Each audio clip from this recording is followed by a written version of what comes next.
This video is presentation of Labor Smart Inc. It's a bulletin board listed company trading our ticker LTNC. Taking a look at a 6-month chart with this, you notice after basically riding in a channel on very low volume, stock slipped lower back here at the beginning part of 2013.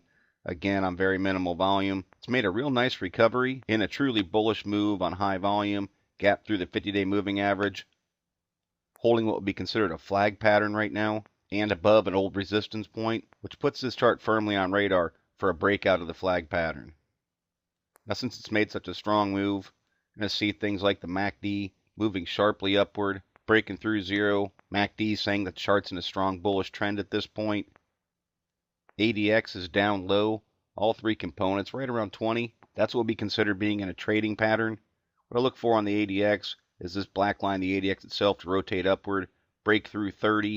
See this green line, the positive DI, start to move with it, to indicate that there's a lot of strength being built in the direction of the chart. A move through 30 is considered the ADX being in a true trend, and I want to see that positive DI moving along with it to show its strength is building to the upward side. I think it's always interesting to note when the 7 MFI pulls well away from the 14 and 21, typically a quick reversal. You can see down through here, bounce back, again last month, bounce back, and then right at the end of February, beginning part of March, another bounce right back upward. Importantly, generally speaking, going back several months, MFI holding over top of 50, showing that over the given periods, people are paying higher prices for the stock.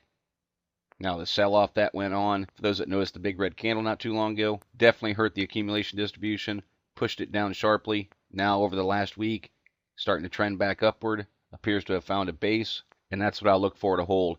I want to see it start to trend upward, show that there's more accumulation in the play than distribution in the play. That selling pressure also took this shake and money flow, pushed it down into the red, but the shake and money flow is just below zero right now. Tells me that buying and selling pressure is about equal over that 20-day period. As always, I ultimately want to see it above zero to show that there's more buys and sells going on in the play. For the commodity channel, dip back down through 100. Now I look for the rotation and the break back up through 100 because technically speaking, that's the buy signal from the CCI. Full stow holding well above 50, telling me that bullish momentum is being sustained in the play. In the tricks, like the MACD, it's a gauge of trend. You can see just sharp upward movement, break through zero. The trend is bullish according to the tricks. Now on any pullback, I just want to see it hold over top of zero, show that the trend is maintaining its bullish position.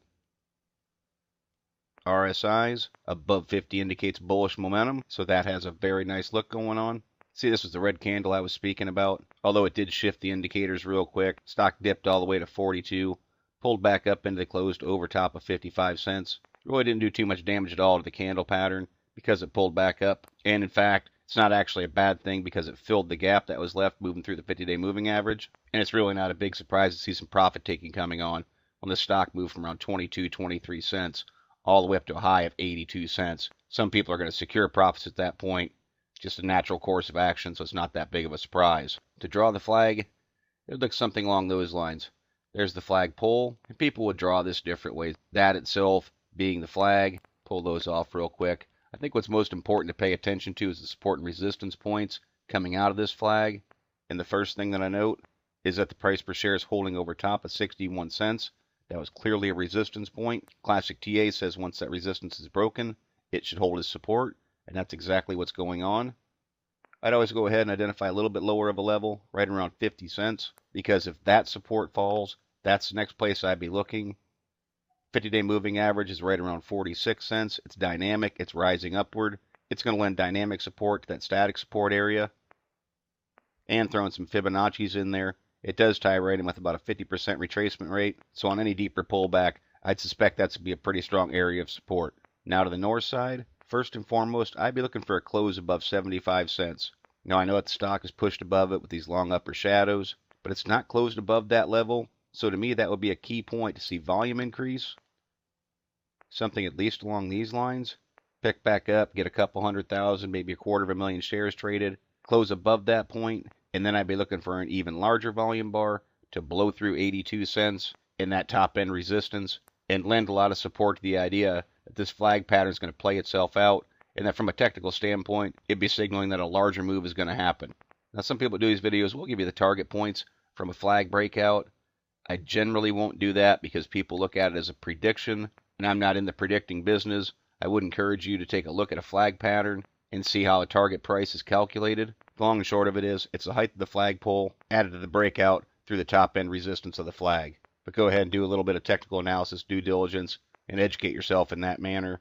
Right now, stay centrally focused, look for the support levels to hold, look for increases in volume, and look for resistance points to fall. Understand this is a very thinly traded stock. I did check on Yahoo Finance. I believe there was less than 17 million shares outstanding and less than 2 million shares in the float. That explains the low volume, but what it also explains is that with increases in volume, the stock can move very, very easily with small amounts of buying and selling pressure. All good things to keep in mind when paying attention to the LTNC chart as I see how this chart progresses over the next few weeks. But as always, it's merely my interpretation of the Labor Smart chart. I'm not a financial consultant. Strongly encourage you to do your own proper due diligence. Consult a qualified financial advisor before making any investment decisions. Past performance is not a guarantee of future results. Please visit the Penny Stock Prediction website to view the full disclaimer disclosure. And do not base any investment decisions on any material found on the website and/or its video chart. No person employed by Penny Stock Prediction is a registered investment advisor or licensed broker-dealer. Thank you for watching and trade smart.